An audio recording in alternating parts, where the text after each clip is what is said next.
So tomorrow it's everybody's favourite day, it's MOT testing day, and I've still not sorted out the airbag warning light on the dashboard, so before we take it to the test centre tomorrow we need to make sure that this is sorted.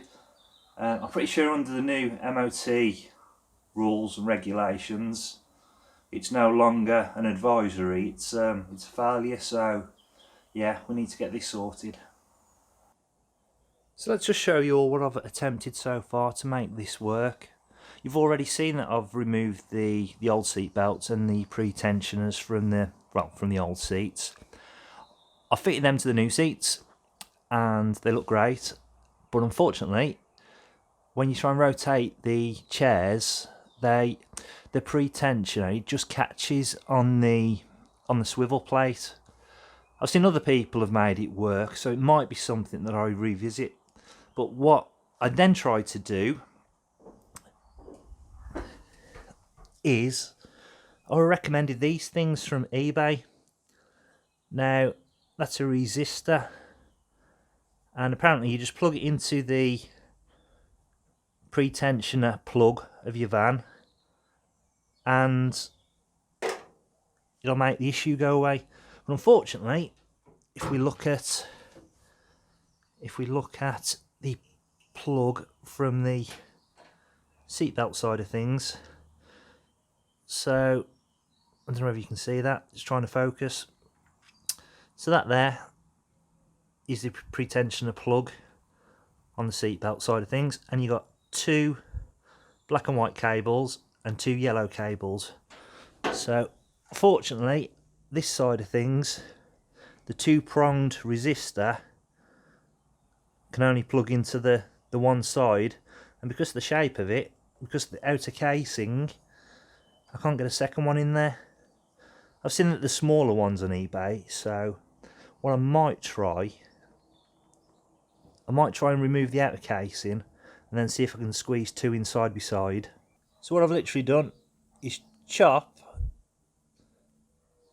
a third of it off, or cut a quarter of it off, just down the one side with a little hacksaw. I know it's not perfect, but it enables me to get two of them in there. I think I said at the beginning of the video, you can get smaller ones without that silly casing around them. And of course, had I known I was going to be facing this problem, that's what I would have done. I would have just picked some of those up, but hindsight and all that. Anyway, I've sorted out that one side. Unfortunately, the driver's seat, I told you there's yellow and a black going in, and a power and a negative, I'm assuming it is. I've tried doing the same thing with that side and it's not working. I'm assuming that I need to do something else with the power cable, but I've been at work all day. And it's late in the afternoon. It's MOT first thing in the morning. I don't want to spend any more time faffing about with this. But like I say, at least I've managed to sort out the passenger seat, so I could just tuck that cable out of the way now. Job's a good one.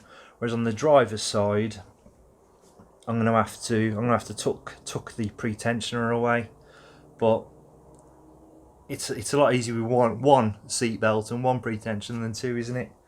So that's the next thing I'm gonna do. So that's the pretensioner plug on the passenger seat with the two resistors plugged in the end of it. Works absolutely fine. That other cable there, that's from the new captain's chair that I've put in. I think I've said to you before, the plug on that, it's not compatible with the plug on the cable coming from the van, so that's why I've had to sort of tackle it this way instead. Then of course on the driver's side, you can see there you got your black and your red and your yellow and your black, and they're leading to the seat belt and the pretensioner. So it goes without saying, each and every time that I've messed about with the pretensioner plugs on the van, you know, connecting things, disconnecting things backwards and forwards, trying to make it work, each and every time that I've done that, I've disconnected the negative terminal from the battery. So let's just have the moment of truth then. I'll show you guys that I've managed to remove that light from the dashboard. You You see the little airbag light flashing by the corner, and there it goes, it's off.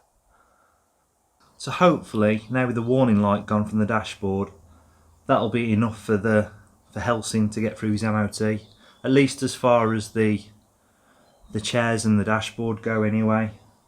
And then what I'll do is I'll address the pretensioners more thoroughly, find a more permanent solution to it after I've got it through his MOT.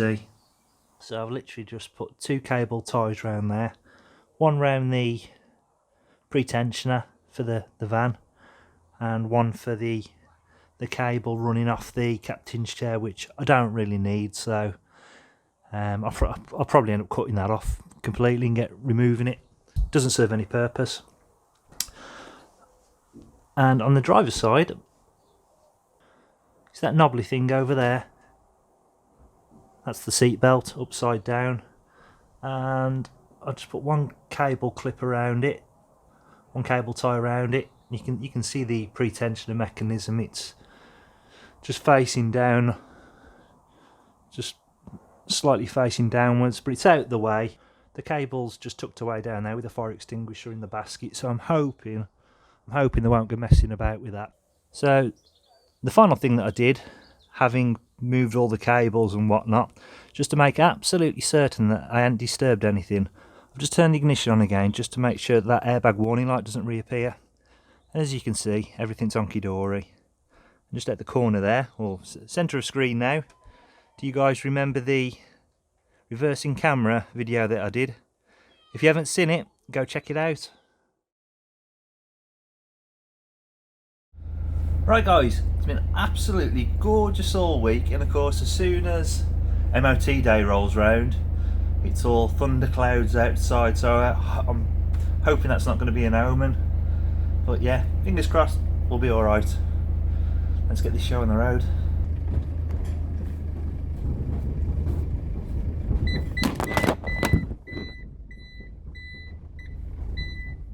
So, in my quest to sort out the airbag warning light on the dashboard, it completely escaped my mind that if I plug the seatbelt and pretensioner plug back in, as soon as you start driving down the road, what's it going to do? It's going to start bleeping at you and it's going to start flashing on the dashboard. And that's exactly what happened.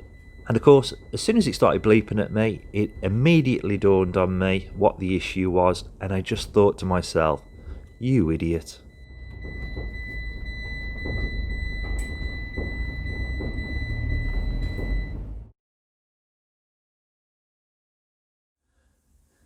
MOT day, take 2. Hopefully, I've sorted out the problem and we won't have any more problems. Fingers crossed.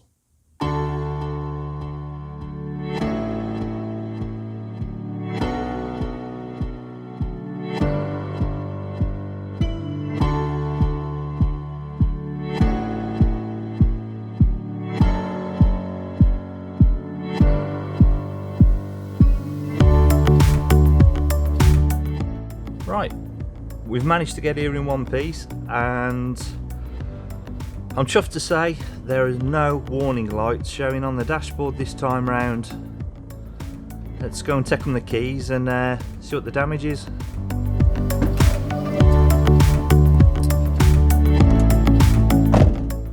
So before we go any further, I just want to put it out there that when I booked the original MOT, the mechanic who I spoke to, I did ask the question, you do MOT vans, don't you?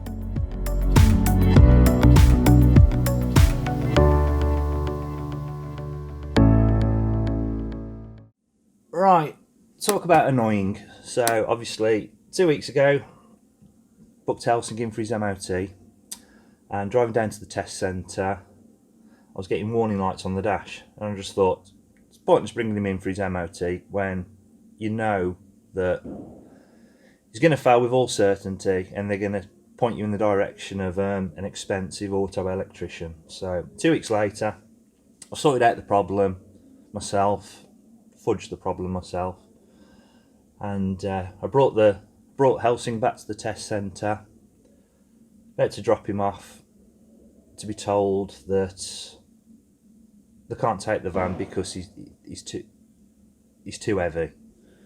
Their maximum limit is apparently 3 tonne. Well, Helsing's 3.3.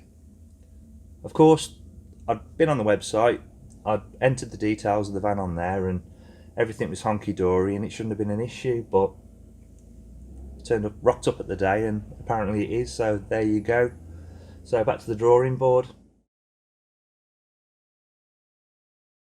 MOT test attempt 3. MOT test attempt 3. It makes it sounds like I've got a van here that keeps failing its MOT. the only thing that's failing here is me in getting the van into an actual test centre for one reason or another. Anyway, I got my Google Foo on last night, did my search, van, MOT, test centres locally, and we're quite fortunate that we managed to find one just around the corner that can squeeze us in today. So after just over 2 weeks, finally we're going to get this thing sorted one way or another. Well, I say sorted, hopefully we can get him in and he'll pass his MOT and we can move on to something else, because it's doing my head in now. But yeah, we're about to head off and take Helsing to the test centre, and the chap who I spoke to on the phone, I asked him more than once, you definitely do vans, don't you? So yeah, we're going to get him in, fingers crossed, all will go to plan, and in a few hours time we'll have a van with a new MOT on him.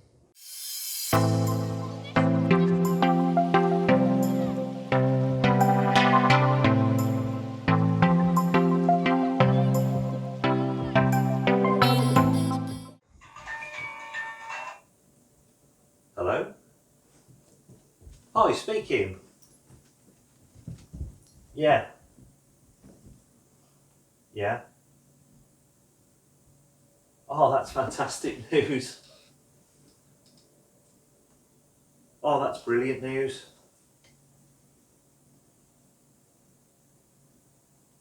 Just a tyre? You kidding me?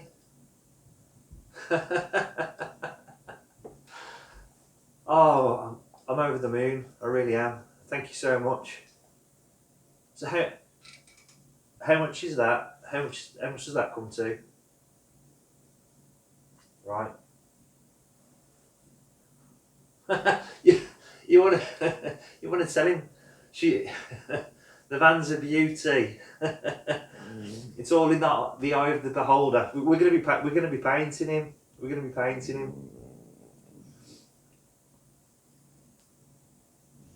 253. 253. Right. So when can I collect the van?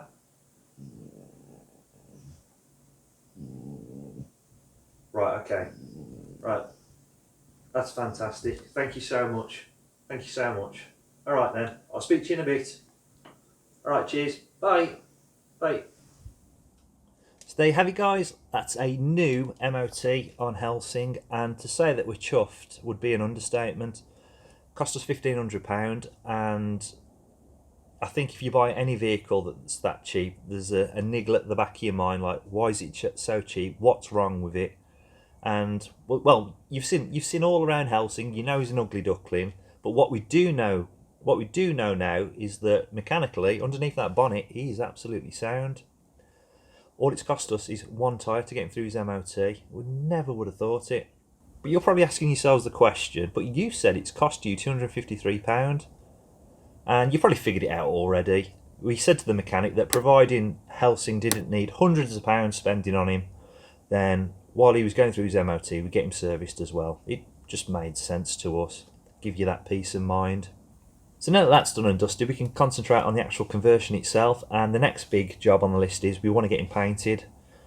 And of course, once he's painted, then we can move on to the inside of the van and start the actual campervan conversion. And finally, here's the test certificate in all of its glory. Note the advisories, and also note just how little the van has actually moved in the last 4 years. And all that's left for me to do in this vlog is say thanks for checking us out and swinging by and sticking through to the end. We really appreciate it. If you enjoyed this video, then please give us a thumbs up, and if you'd like to see more and you haven't done so already, then please consider subscribing.